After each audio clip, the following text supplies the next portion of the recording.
I'm very pleased, and it's my pleasure to be here, to be invited, because first of all, I'm for the first time in Kyiv, in Ukraine. I've never been here before, and I have to say, very curious about the city, but also even more curious about people. And therefore, I wanted to do the following. I want to tell you, I have to say in a simplified way, because for a lecture I can't go into details, but in very simply what happened in Yugoslavia, and because I think many of you are too young even to remember. I think Yugoslav war started for you like Second World War to me, so something that is past long ago. And then discuss the role of intellectuals, because I think it's an important issue that in this situation that you are having here now in Ukraine, you should have on your mind. I'm not going to actually lecture you about what should you do, how should you do it. So I'm speaking basically, as I always write, from the bottom up, from the everyday experience. So take it more like my opinion, my reportage, so to say, more than any kind of a theory. But first, let me tell you, to supplement what you already said, who am I? I'm a writer and journalist. I was born in Croatia and lived there until 1993.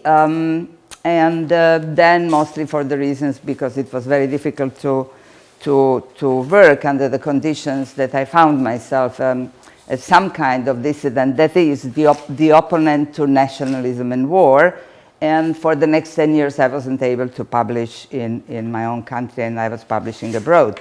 But this is not important. The important is that I published 3 books about communism and 3 books about the war. So I perhaps am at this conference in a unique position to speak as somebody who is from Eastern Europe and somebody who lived through the war. Not many people can have this fantastic experience of living through the war, and I do not advise anybody to live through the war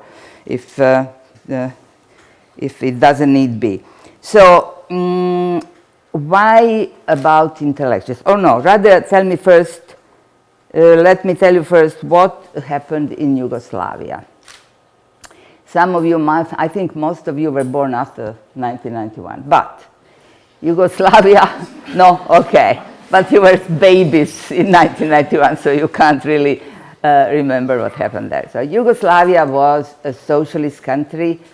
You know, I hope you have noticed that abroad in the West, they call all these countries communist countries. And of course, in the countries themselves, they call the regime socialist countries. No? But I mean, it got so much use, this expression, communist countries, that I will be using it too. However, we know it was called socialist country. So what happened in Yugoslavia? It was a socialist country that was outside of the bloc. It was outside of the bloc since 1948. And it consists of 6 republics, and it had 4 languages, and it had 3 religions, and it was a very complicated federal structure. But we lived in peace. And not only we lived in peace, but we mixed very much ethnically together. So, for example, before the war broke out in Bosnia, there were 35% of children from mixed marriages. And so, in other words, there was during the Second World War, something happened in Yugoslavia that was not mentioned later on very much in our school books. And this was the Civil War. There was the war, anti-fascist war. There was also communist revolution with Tito. But there was also a war between Serbs and Croats, a civil war, which had an enormous consequences for the war to come in the Balkans, in former Yugoslavia, and it's actually 3 wars. The war in Croatia, the war in Bosnia, the war in Kosovo. So we are talking about wars in former Yugoslavia, not one war. Now, of course, when it happened, everybody was absolutely shocked. The whole world was shocked. Why? Because this is such a such an independent, beautiful country with very good standard of living, with people living in peace together for, what was it, 45 years or so.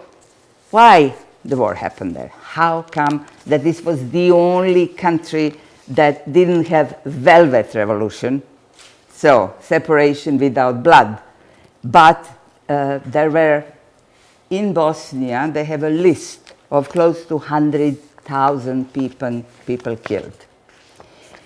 So I'm only speaking about Bosnia, facts about Bosnia. In Croatia, the number is about 10,000 dead. But then there is about between 30 to 60,000 women being raped in Bosnia only.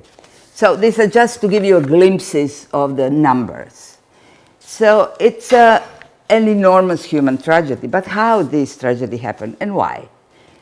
Well, I remember Alija Izetbegović, who was at that time president of Bosnia, and who in 1992, when already Croatia was at war, he came on television and said, you see this building, this was some skyscraper, and he said, in this building, on the same floor, we have Bosnians, Muslims, we have Serbs, we have Croats living door to door, next to each other. Nobody can divide us. A couple of months later, they were divided.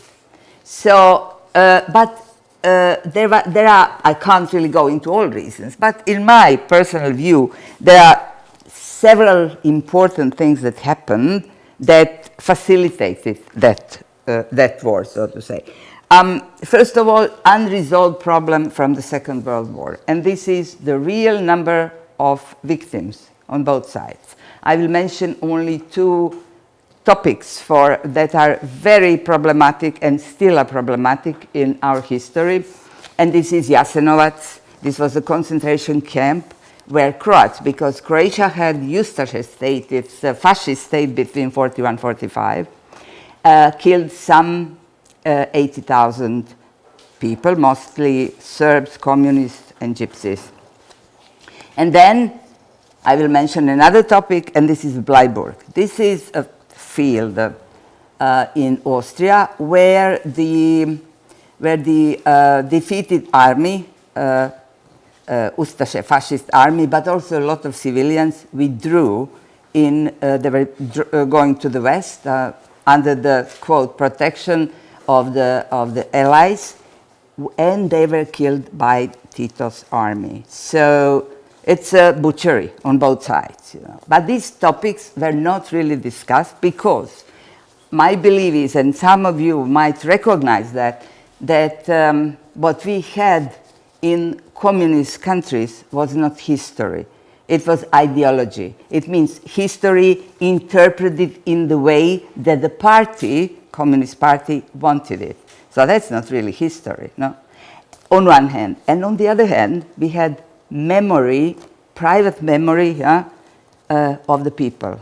And the gap between these two ideologized history that we learned at school and was official, and the history that we kept at our heart and spoke about, the memory at the table on Sunday lunch and so on, these were two very dramatically, sometimes dramatically different things, and there was a huge gap that was not bridged even until today.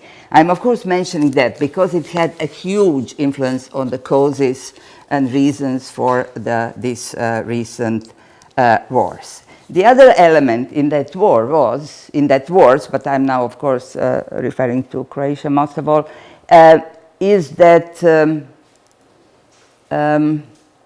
I think my generation, born after the war, was the last generation of believers in socialism. We lived well, we could travel, we had money, we exchanged it on the black market, went to Trieste to buy shoes, and one of my stories is entitled How we Change Freedom for a Pair of Italian Shoes, which really rings the bell. So we could speak English, we could see foreign movies, read foreign books. There was almost no censorship.